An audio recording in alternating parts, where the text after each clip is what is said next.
Marju Kuut, sa tulid Rootsi 2 aasta eest. Umbes. Septembris saab 2. Oled sa eluga rahul siin? Joo, väga rahul. Eestis salvestasid sa heliplaate, tegid teleshowsid, tegid Vanemuises kaasa rock-ooperi. Mis sul kõige enam meeldib? Kui ma nüüd südamest ütlen, siis mulle meeldiks kõige rohkem, et ma oleksin pillimees. Aga ma oma laiskusest ma ei ole jõudnud nii kaugele veel. Aga sa kirjutad ise ka laule, lugusid? Jaa. Kirjutan küll, aga ühesõnaga jah. Umbes 3 aasta eest tuli keegi jumal sinu ellu, Marju. See tähendas sulle väga palju. Jaa, see kunagi võis mõelda, et keegi, aga nüüd on ta konkreetne isik ja ta on mind väga palju aidanud. Ja ma usun, et tänu sellele see kõik siia tuleminegi toimus. Mida sa loodad tulevikust siin Läänes? Kuna ma kunagi oma elu olen seadnud ainult endani nagu plaanistamisele ja kõik on nagu viltu läinud, siis nüüd kui ma olen Jumala leidnud, siis ma lihtsalt usun, et tema paneb mu paika ja ma jään ootama, mis ta mulle kingib. Ja kui ma võiksin siis edasi öelda ka TV-vaatajatele, nii nagu ma siin saalis juba ütlesin, et tõesti ma soovin südamest suurt Jumala õnnistust teile kõigile, sellepärast et nii nagu me siin Eesti rahvas kõik koos olema, nii vähe või nii palju, kui meid on. See on suur arm, et ta on meid ühte pannud ja oleme siis ja hoiame siis kokku. Ja Marju, mida sa kavatsed meile laulda? Selle eestikeelne pealkiri on Sa oled ainus mu aare. Ja see on ka üks laul usu teemadel.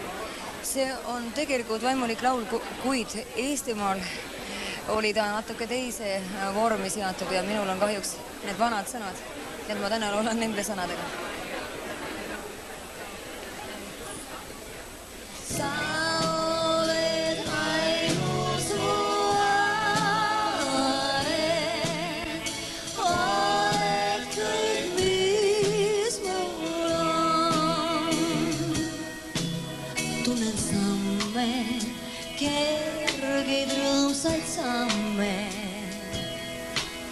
iga päev nad minu aknas mööduvad. Võivad teaksid sa, et juba ammu oma mõtteid sinu kõrval kõnnin ma. Sa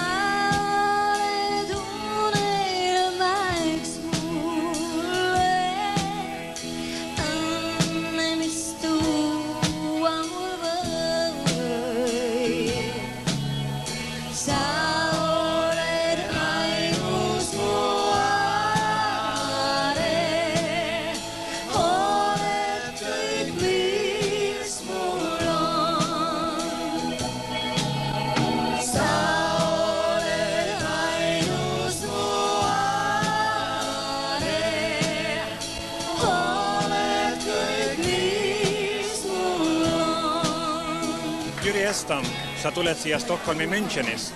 Miks? Mind saadeti siia Radio Liberty poolt, tähendab Vabadusraadio eesti keeles. Ma kogun siin muljeid, teen intervjuusid Stockholmi eestlaskonna liikmetega ja teen seda selleks, et meie kuulajaskond Eestis, Nõukogude Eestis saaks ka mingisuguse ettekujutuse meie tegevusest võõrsil ja et nad teaksid, et meie siin neid meeles peame ja informeerida neid sündmusist demokraatlikus maailmas.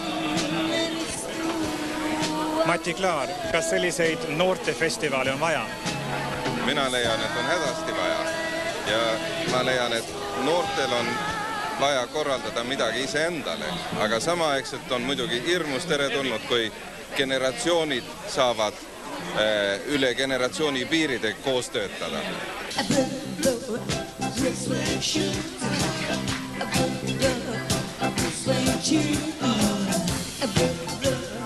Blue suede shoes.